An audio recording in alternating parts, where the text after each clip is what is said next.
Peace and blessings, beautiful people. We're back on the block with it, and this is the Block TV, and I'm your man, King Yachty, and today we're gonna continue to give y'all more tips and tricks for mudding to get these nice walls back pretty again and smooth. So stay tuned and follow us on all platforms at the Block Development. That's TH3 Block Development. Let's get it.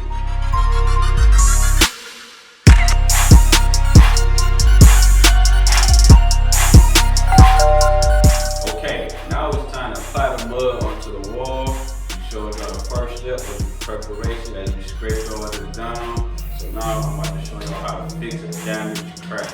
I'm going to show you all the tools we need, the material we need, and how to apply it. So stay tuned right here and get it all from the block.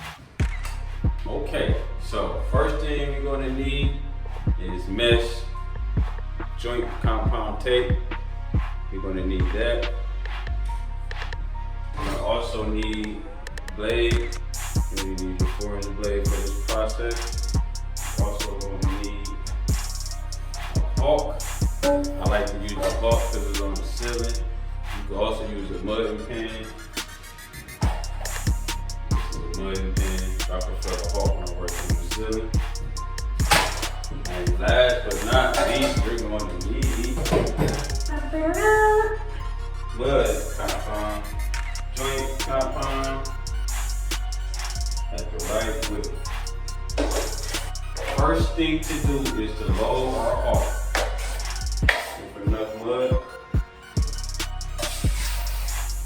Make sure we got a nice whip on it. Whip game. Look at the flick of the wrist.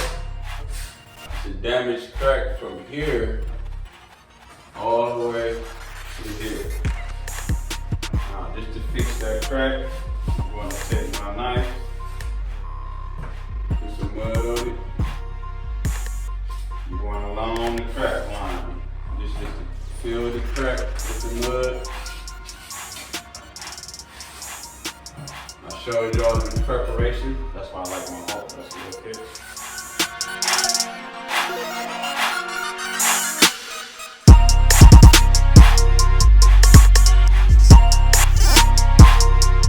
Now it's time to take the mesh and go along the crack. After we apply the mud,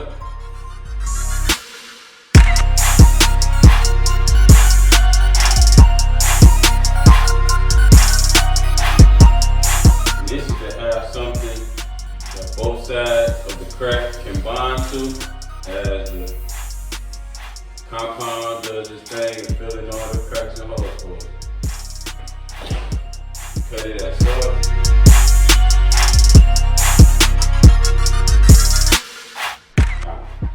I like to just take some mud and go across the first coat.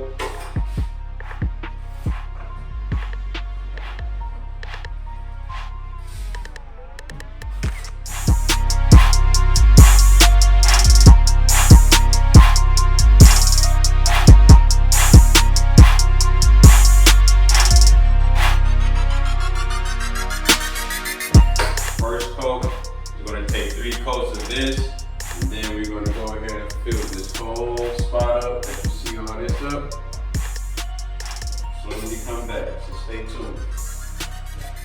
So, we showed y'all how to identify the crack in the preparation video. We showed you what you would need to fix the crack, and I showed you how to apply it.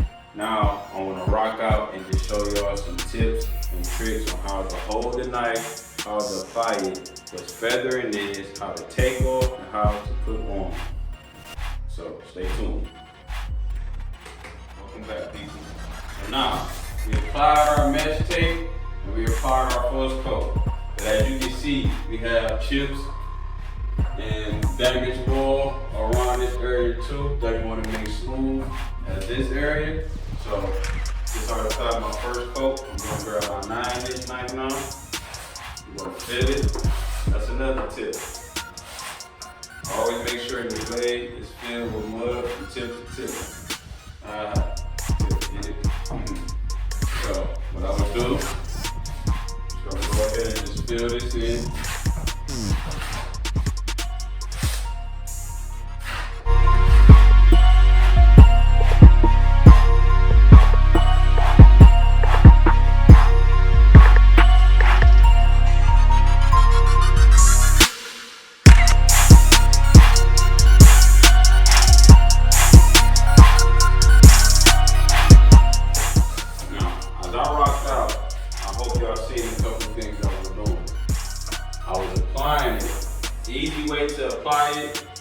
is to have the blade flat. The flat blade is a full motion, that'll put it on. So let me show you that right here. Flat blade, that'll put it on. If I want to take it off, I'll leave it at an angle. Flat to put it on, angle to take it off. Now feather. Feather is when we move the blood from each side into the middle so we can get that smooth line. Feather is really a technique of just letting one blade stay flat while the other blade hover. And that'll push all in the inside, on both sides, till I come across. See how I got all that covered? That's a one good coat for me. I'm gonna tell you like I tell my students, don't get greedy. Just go and take 3 coats. 3 coat coverage is recommended. Sometimes you take more. The objective is to get the wall smooth, or the crack, or the peel spots, or the damaged areas. You want everything smooth, clean, and ready for priming. Stay tuned for the next step. It's on a block.